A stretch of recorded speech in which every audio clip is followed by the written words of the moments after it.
The blank page haunts you. Every thought seems inadequate before it even reaches your fingers. You envision a perfect project, flawless in execution, universally praised, but days pass and you've created nothing. This isn't laziness. It's the perfection paradox claiming another victim. You recognize this feeling. The desire to act collides with the fear that your action won't match your vision. So you wait for perfect conditions, perfect ideas, perfect timing. But perfection never arrives, and neither does your creation. This mental trap has ancient roots. Aristotle observed that we are what we repeatedly do, not what we repeatedly think about doing. Yet modern psychology shows we're wired to avoid judgment, protecting our self-image by never risking imperfection. Adam Grant calls this paralysis by analysis. In his book, Think Again, we overthink until action becomes impossible. The irony? Those who achieve greatness rarely wait for perfect conditions. They act, learn, adjust, and act again. Consider James Clear's insight from Atomic Habits. You do not rise to the level of your goals. You fall to the level of your systems. Your perfect vision matters less than your imperfect but consistent action. The math of imperfect action is brutally simple. Take the entrepreneur who launches a good enough product and improves it through 10 iterations based on real feedback. Compare them to the perfectionist still refining their business plan a year later. The imperfect action always wins. Think about Thomas Edison's journey to the light bulb. He famously said, "I have not failed. I've just found 10,000 ways that won't work." Each imperfect attempt taught him something the perfect mental model never could. The psychological cost extends beyond missed opportunities. Perfectionism correlates with anxiety, depression, and burnout. The American Psychological Association reports that perfectionism has increased 33% among young adults since 1989. We're suffering more while producing less. Your brain creates a false dichotomy, perfect or worthless.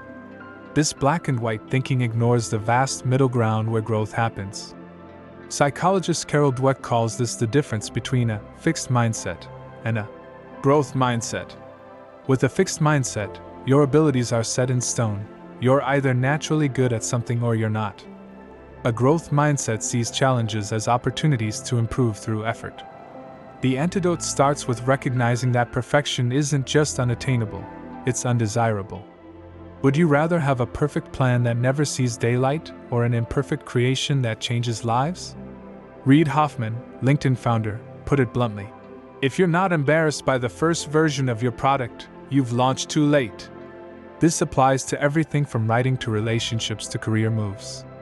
The Japanese concept of wabi-sabi embraces imperfection as beautiful and natural.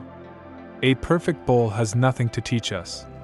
The bowl with visible repairs tells a story of resilience and continued usefulness despite flaws.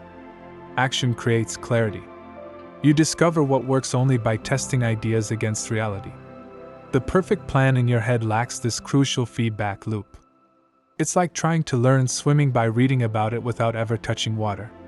Start small. Author Anne Lamott advocates for short assignments in her book, Bird by Bird. When her brother was overwhelmed by a school report on birds, her father advised him to tackle it bird by bird. Break your perfect vision into imperfect steps. Let go of outcomes you can't control. Stoic philosopher Epictetus taught that happiness comes from focusing on what's within our power. You control your effort, not how others receive it. Judgment fear dissolves when you release attachment to specific results.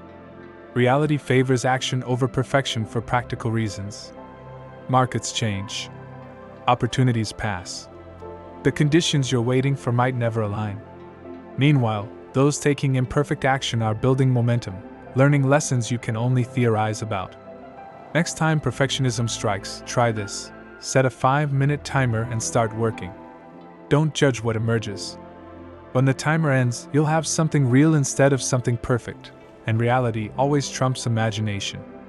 The perfection paradox traps smart, capable people in cycles of inaction. Break free by embracing what psychologist Donald Winnicott called good enough, not as settling for mediocrity, but as recognizing that perfect is the enemy of done. Your imperfect action today creates the foundation for excellence tomorrow. The perfect idea that stays in your head helps no one, changes nothing, and teaches you nothing. The masterpiece emerges not from perfect vision, but from persistent revision. The question isn't whether your first attempt will be perfect, it won't. The question is whether you'll let that stop you from beginning at all. Start now. Start messy. The world needs your creation more than your perfection.